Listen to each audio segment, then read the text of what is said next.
여러분 반갑습니다. 대한민국의 과학 수도 대전에서 국민 여러분을 이렇게 만나 뵙게 돼서 기쁩니다. 특히 오늘 민생 토론회가 열린 이곳 대덕 연구단지에는 대한민국 과학의 도전적 역사가 고스란히 담겨 있습니다. 1973년에 박정희 대통령의 해안으로 대덕 연구단지를 건설한 이후 대덕에서 이루어낸 수많은 성과들이 우리나라 경제와 산업 발전의 토대가 되었습니다. 지금은 17,000여 명의 박사급 인재들과 26개 출연기관 그리고 2,400여 개의 기업, 7개의 대학이 모여 매년 21조 원 이상의 부가가치를 창출하고 있습니다. 이제 이러한 성과의 토대 위에 더 과감한 혁신에 나설 때가 되었습니다. 저와 우리 정부는 대한민국이 첨단 과학기술로 세계를 선도하고 퍼스트 무버로 도약할 수 있도록 온 힘을 쏟을 것입니다. 역시 가장 중요한 과제는 사람입니다. 과학기술의 수준과 경쟁력을 확실하게 높일 수 있도록 우수한 인재를 길러내야 합니다. 정부는 국가 연구개발 시스템을 민간이 하기 어려운 원천기술과 또 실패를 상관하지 않는 도전적 혁신적 R&D에 집중할 수 있도록 제도와 예산을 개혁해 나가고 있습니다. 미래 세대와 기성 연구진을 이어주는 신진 연구자 지원 프로그램도 대폭 강화했습니다. 그런데 이러한 혁신 과정에서 지원이 줄어드는 것은 아닌지 염려하시는 분들도 있는 것으로 알고 있습니다. 전혀 걱정하시지 않아도 되고 오히려 훨씬 더 좋아질 것이라고 오늘 제가 확실하게 말씀을 드리겠습니다. 먼저 우리 이공계 학생들이 학비나 생활비 걱정을 덜고 학업과 연구에 매진할 수 있도록 전폭적인 지원을 펼칠 것입니다. 특히 과학기술계의 20년 수건인 대학원생 연구생활장학금 지원을 본격적으로 시작하겠습니다. 국가 연구개발에 참여하는 모든 전일제 이공계 대학원생들에게 석사는 매월 최소 80만 원, 박사는 매월 최소 110만 원을 빠짐없이 지원할 것입니다. 또한 학부생만을 대상으로 대통령 과학 장학생을 선발해 왔는데 이번에는 대학원생까지 대상을 확대하고 장학금 규모도 1인당 연평균 2,500만 원 수준으로 지급하기로 했습니다.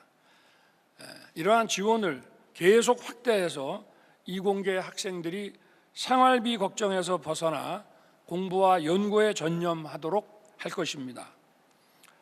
출연 연구기관 시스템 혁신에도 더욱 박차를 가할 것입니다. 작년 11월 과학기술자문회의 오찬에서 화학연구원장님의 건의를 듣고 출연연의 공공기관 해제를 신속하게 추진하도록 했습니다. 16년 만에 대전 소재 16개를 포함한 26개 출연 연구기관을 공공기관에서 해제하고 정원과 총인건비 제한과 같은 각종 규제를 풀었습니다. 앞으로도 현장의 목소리를 더 적극 수용해서 전 세계 우수한 연구자들이 모여드는 역동적인 연구기관으로 탈바꿈시키겠습니다. 연구기관 여러분들도 정부의 혁신 노력에 함께 힘을 보태주시기 바랍니다. 세계 유수의 연구기관들과 경쟁하려면 기관 간 벽을 허물고 연구자들이 자유롭게 교류하며 협력할 수 있어야 합니다. 또 우수한 연구자들을 유연하게 채용할 수 있도록 보상체계와 조직, 인사 운영 체계도 업그레이드 해 주시기 바랍니다. 각 분야에서 정부 출연 연구기관들이 세계를 선도하는 연구기관으로 성장할 수 있도록 힘써 주시기 바라며 정부도 적극 뒷받침하겠습니다. 우리 과학이 한 단계 더 도약하기 위해 과학 수도인 대전도 리모델링을 해야 합니다. 대전에서 우수한 인재들이 성장하고 세계적인 연구기관이 커 나갈 때 대한민국의 과학도 더 발전할 수 있습니다.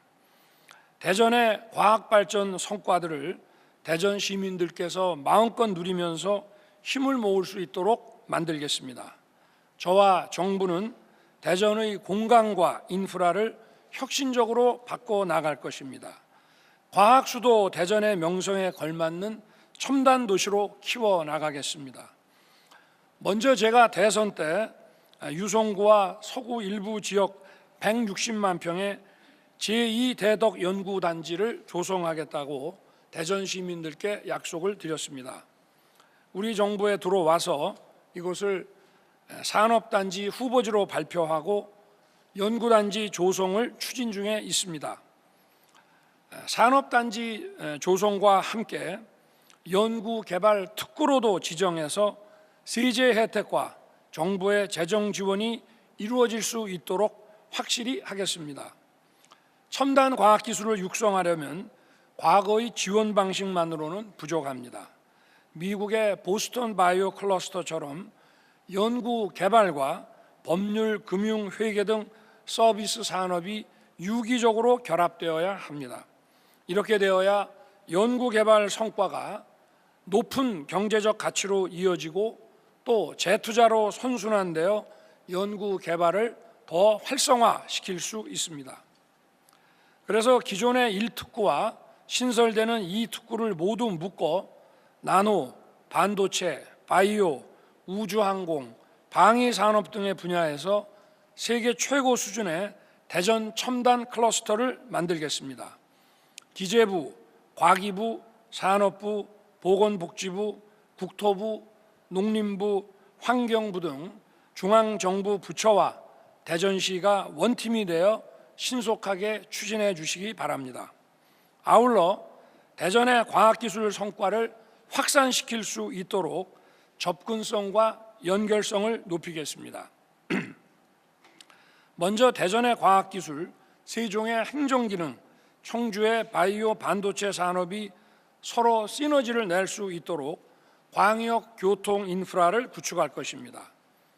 지난 교통 분야 민생 토론회에서 지역에도 수도권과 같은 GTX 서비스를 확대하겠다고 발표한 바 있습니다. 그 첫 번째가 바로 대전, 세종, 청주 CTX 사업이 될 것입니다. 특히 이 충청 CTX는 민간 투자 신청이 이미 들어와 있기 때문에 정부가 빨리 검토해서 사업의 속도를 내겠습니다. 금년 4월 민자사업 적격성 조사에 착수하고 완료되는 대로 우선 협상 대상자를 선정하고 임기 내 사업을 조기 착수하겠습니다. 아울러 대선 때 청주 시민께 약속드린 대로 CTX의 청주 도심 부분 지하화도 반드시 이루어지도록 하겠습니다. 한편 대전을 교통의 요주로 만들었던 경부선과 호남선 철도가 지금은 대전을 동서로 단절하고 도시 발전을 저해야 하는 요소가 되었습니다. 경부선 신대동 옥천 구간, 호남선 오정동 가수원 구간 철도를 조속히 지하하고 상부는 상업, 주거, 문화가 융합된 공간으로 바꿔 나가겠습니다. 내년 철도 지하와 종합계획을 수립하고 26년부터 대전 철도 지하와 기본계획 수립에 착수하는 등 착공 기반을 제 임기 내에 반드시 마련할 것입니다. 과학기술에 대한 과감한 투자 확대와 획기적인 인프라 혁신을 통해 대전이 대한민국의 과학 수도를 넘어 세계적인 첨단 과학 도시로 커가도록 지원을 아끼지 않겠습니다. 오늘 대전시장님을 비롯한 시민들께서도 이 자리에 함께해 주셨고 여러 정부 부처에서도 나와 있습니다. 대전 발전에 획기적 전기를 마련하는 민생 토론회가 되기 바랍니다. 감사합니다.